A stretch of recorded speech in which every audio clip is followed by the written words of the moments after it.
નમસ્કાર, ગુજરાત તકના ક્રાઇમ રિપોર્ટમાં આપનું સ્વાગત છે। પૈસાની લેતી દેતી બાબતે મિત્રની હત્યા, ચોરી, લૂંટફાટ જેવી ઘટનાઓ વિશે તમે સાંભળ્યું હશે, પરંતુ પત્ની દ્વારા જ કેટલાક માણસોને બોલાવીને પતિની હત્યા કરી નાખવામાં આવે તેવી ઘટના શું તમે સાંભળ્યું છે? આવી જ ઘટના બની છે મધ્યપ્રદેશમાં। મધ્યપ્રદેશમાં એક નવપરિણીત કપલ હનીમૂન માટે મેઘાલયના શિલોંગમાં જાય છે, જ્યાં પત્નીએ કેટલાક કોન્ટ્રાક્ટ પર માણસો બોલાવીને પતિની હત્યા નિપજાવી નાખવાના આરોપ છે। કઈ રીતના પત્નીએ આ હત્યા નિપજાવી, આ હત્યા નિપજાવવા પાછળનું શું કારણ છે તે જાણવા માટે જોઈએ રિપોર્ટ। ઇન્દોરની સોનમ રઘુવંશી 17 દિવસ પછી યુપીના ગાઝીપુરના એક ઢાબા પર અસ્વસ્થ હાલતમાં મળી આવે છે। તેને વન સ્ટોપ સેન્ટરમાં પોલીસની દેખરેખ હેઠળ રાખવામાં આવે છે। સોનમ તેના પતિ રાજા રઘુવંશી સાથે હનીમૂન પર મેઘાલય ગઈ હતી। તેના પર આરોપ છે કે તેણે કોન્ટ્રાક્ટ કિલરને ભાડે રાખીને તેના પતિ રાજા રઘુવંશીની હત્યા કરી નાખી। 2 જૂનના રોજ સર્ચ ઓપરેશન દરમિયાન ટ્રાન્સપોર્ટ બિઝનેસમેન રાજાનો મૃતદેહ મળી આવ્યો, જોકે એ સમયે સોનમ મળી ન હતી। સોનમની શોધમાં પોલીસ સર્ચ ઓપરેશન ચલાવી રહી હતી। આ દરમિયાન આજે મેઘાલયથી લગભગ 1100 કિલોમીટર દૂર ગાઝીપુરથી સોનમ મળી આવે છે। મેઘાલયના ડીજીપીએ કહ્યું કે કોન્ટ્રાક્ટ આપીને રાજાની હત્યા કરવામાં આવી છે। પત્નીએ હત્યા કરાવવા માટે કોન્ટ્રાક્ટ કિલરને રાખ્યા હતા। આ દરમિયાન મેઘાલયના મુખ્યમંત્રીએ એક્સ પોસ્ટમાં માહિતી આપી હતી કે ઘટનામાં સામેલ 3 હુમલાખોરોની ધરપકડ કરવામાં આવી છે। હુમલાખોરો મધ્યપ્રદેશના છે। હાલમાં બીજા હુમલાખોરોની શોધખોળ શરૂ છે। આ મામલે મેઘાલયના એક ગાઈડે કહ્યું કે કપલ સાથે 3 લોકો હતા।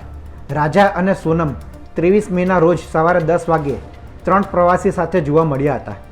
ચારેય આગળ ચાલી રહ્યા હતા, જ્યારે સોનમ પાછળ હતી। પોલીસે 3 આરોપીની ધરપકડ કરીને તપાસ હાથ ધરી છે। आज प्रातःकाल एक सूचना प्राप्त हुई थी थाना नंदगंज पर। मध्य प्रदेश पुलिस के द्वारा एक सूचना दी गई थी कि एक सोनम नाम की महिला है, वो काशी ढाबा जो कि वाराणसी गोरखपुर हाईवे पे थाना नंदगंज क्षेत्र में स्थित है, वहाँ पर वो है। तो तत्काल उस सूचना का संज्ञान लेते हुए एसओ नंदगंज फोर्स के साथ वहाँ मौके पर पहुँचे और वहाँ पर सोनम नाम की एक महिला वहाँ पे मिली, जिसको फ़ौरन वहाँ से रिकवर करके डिस्ट्रिक्ट हॉस्पिटल ले जाया गया। वहाँ पर प्रारंभिक उपचार कराया गया और फिर उपचार के बाद उनको वन स्टॉप सेंटर में ले जाया गया है। इस समय वो वर्तमान में वन स्टॉप सेंटर में है।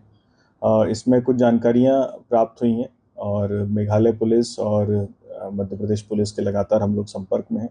बहुत ही जल्दी उनकी टीम यहाँ पर आएगी और जो सोनम है अग्रिम विधिक कार्रवाई उनके द्वारा इस प्रकरण में की जाएगी। परिवार से उनकी बात हुई सर?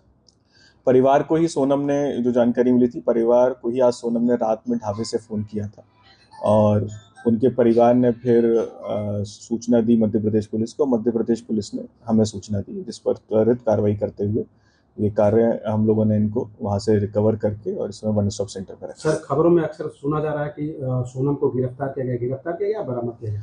देखिए, जो भी विधिक कार्रवाई है वो कंसर्न पुलिस करेगी। जैसा कि पता चला है कि मेघालय में एक घटना हुई है, उसके संबंध में इनके सोनम की तलाश थी, तो अग्रिम विधिक कार्रवाई तो उनके द्वारा की जाएगी। हमारे द्वारा केवल मध्य प्रदेश पुलिस की सूचना पर एक महिला को वहाँ से सोनम को रिकवर किया गया है और इस समय वर्तमान में वन स्टॉप सेंटर में रखा। सर, उसके साथ और कोई लोग गिरफ्तार भी क्यों हुए? नहीं, सोनम वहाँ पे अकेली ही थी और अकेले ही उसको हिरासत में लिया, वहाँ से रिकवर किया।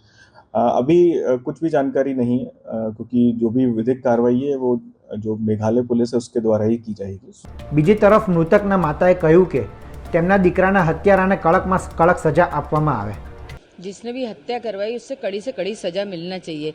मेरा बच्चा किस हालत में था, कैसा तड़पा था, और अगर वो सोनम उससे इतना प्यार करती थी तो वो राजा को छोड़ के इस हालत में नहीं जा सकती थी। और सोनम सुरक्षित कैसी है, सोनम के ऊपर एक खरोच क्यों नहीं आया? तो 3 थे, 4 जने थे, 5 जने, 6 जने, जो भी उनकी टीम थी, उनको सबको कड़ी से कड़ी सज़ा मिलना चाहिए। આ વચ્ચે સોનમના પિતાએ સ્પષ્ટપણે માનવાનો ઇનકાર કર્યો કે તેમની પુત્રીએ તેના પતિની હત્યા કરાવી હશે। તેમનું કહેવું છે કે મારી પુત્રી નિર્દોષ છે।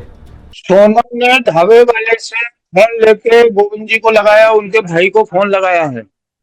ये प्रूफ मेरे पास है, ठीक है ना। पुलिस वाकई गलत बोल रही है। रजाबंदी शादी हुई थी, कोई बात का अगर विरोध करते तो बच्चे का फोटो देखिए ना, उसमें चेहरे में ही दिख जाता कोई विरोध होता जरा सा भी। हमारे परिवार में ऐसा नहीं होता कि हम बच्चे पे दबाव डालें, बच्चे पे दबाव डालें। हमने हमारे ऊपर हमारे घर के अंदर ऐसा नहीं होता ना, हमने ये शिक्षा बच्चन को दी। आज तो मेरे पास लड़का एक मेरा काम करता है, तो कल भी मेरे पास था, आज भी है वो मेरे पास। પોલીસે ગઈકાલે રાત્રે 3 આરોપી રાજ કુશવાહા, વિશાલ ચૌહાણ અને આકાશ રાજપૂતને કસ્ટડીમાં લીધા હતા. શિલોંગ પોલીસે તેમની પૂછપરછ કરી હતી. આ દરમિયાન કેટલાક પુરાવા મળ્યા હતા. ત્યારબાદ તેમની ધરપકડ કરવામાં આવી છે. શિલોંગ પોલીસ કોર્ટમાં ટ્રાન્ઝિટ રિમાન્ડ લીધા પછી રવાના થશે. બીનાથી કસ્ટડીમાં લેવાયેલા ચોથા આરોપીને ઇન્દોર લાવવામાં આવી રહ્યો છે. જો તેની સામે પુરાવા મળશે તો તેની પણ ધરપકડ કરવામાં આવશે. બ્યુરો રિપોર્ટ, ગુજરાત તક.